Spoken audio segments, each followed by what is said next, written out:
Հնարավոր է ներկայացնելով կոնկրետ օրինակներ։ Խնդրում եմ պարոն ակտեսպաններ։ Շնորհակալություն։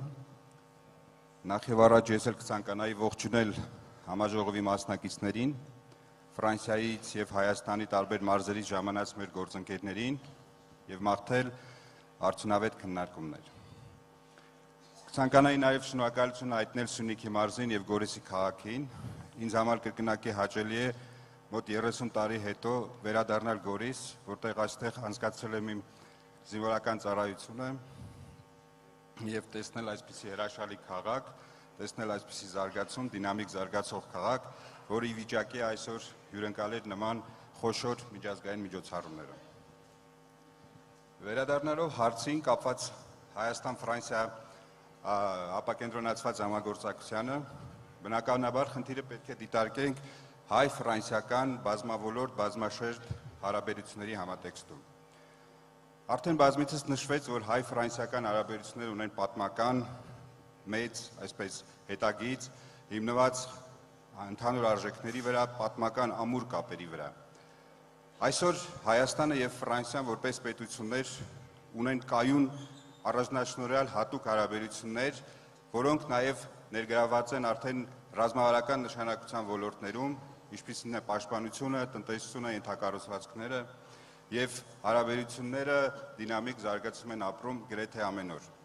Նշվեց արդեն, որ մի շաբաթ առաջ Հայաստանում էր Ֆրանսիայի արտաքին գործերի նախարարը եւ բավականաչափ հետաքրքիր եւ արդյունավետ այց տեղի ունեցավ, ստորագրվեցին մի քանի փաստաթղթեր եւ անդրադարձ կատարվեց նաեւ ապակենտրոնացված համագործակցությանը։ Հայաստան-Ֆրանսիա հարաբերություններում միջկառավարական, միջխորհրդարանական, հասարակական, մշակութային եւ այլն կարևորագույն դեր է խաղում նաեւ ապակենտրոնացված համագործակցությունը, որը սկսվել է մեր հանրապետության անկախացումից ծնունդից ի վեր։ Ունենք բազմաթիվ արդեն նշվեցին գործընկերություններ, քույր քաղաքներ եւ օրեցօր այս համագործակցությունը զարգանում է։ Ապակենտրոնացված համագործակցությունը, չնայած Հայաստանը եւ Ֆրանսիան ունիտար պետություններ են այսպես կառուցվածքի տեսակետից, բայց այն հնարավոր է դառնում նաեւ միջազգային հարաբերությունների ժողովրդավարացման հետ զուգընթաց, երբ որ միջպետական, այսպես տրադիցիոն հարաբերությունների կողքին ձևավորվում են նաեւ համայնքների միջև հարաբերությունները, ի լրացում են միջկառավարական հարաբերությունների։ Սա մի նոր ոլորտ է, որտեղ հնարավոր է դառնում նպաստել երկրների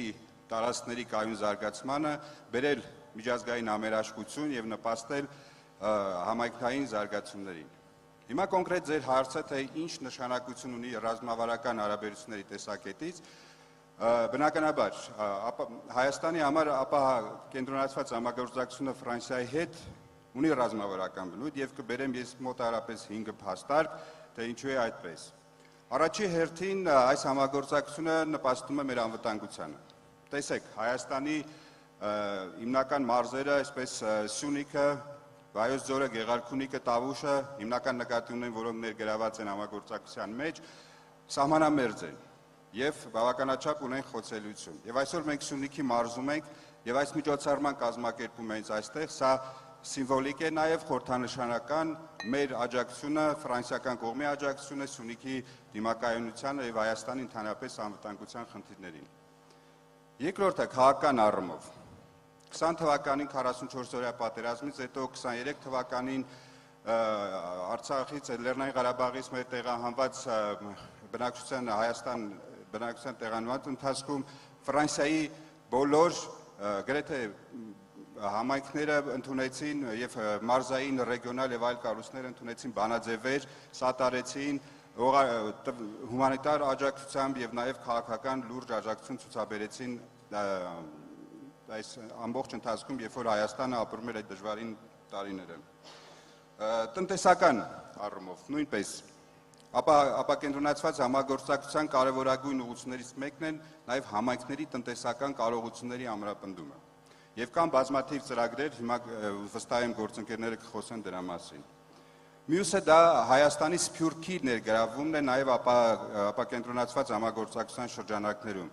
Արդեն նշվեց, որ հայկական Սփյուռքը Ֆրանսիային բավականին կարևոր դեր է կատարում ինտեգրված ֆրանսիական հասարակության մեջ եւ նաեւ կան նաեւ թիմերի մեջ ներգրաված հայազգի գործիչներ, որոնցից ոմանք այստեղ են եւ մասնակցում են միջոցառմանը եւ այս կենտրոնացված համագործակցությունը կառուցվածքային մեխանիզմ է ապահովում նաեւ Սփյուռքի ներուժի ներգրավմանը Հայաստանի թիմերի զարգացման գործում։ Եվ վերջապես վերջում կուզենայի նշել նաեւ, որ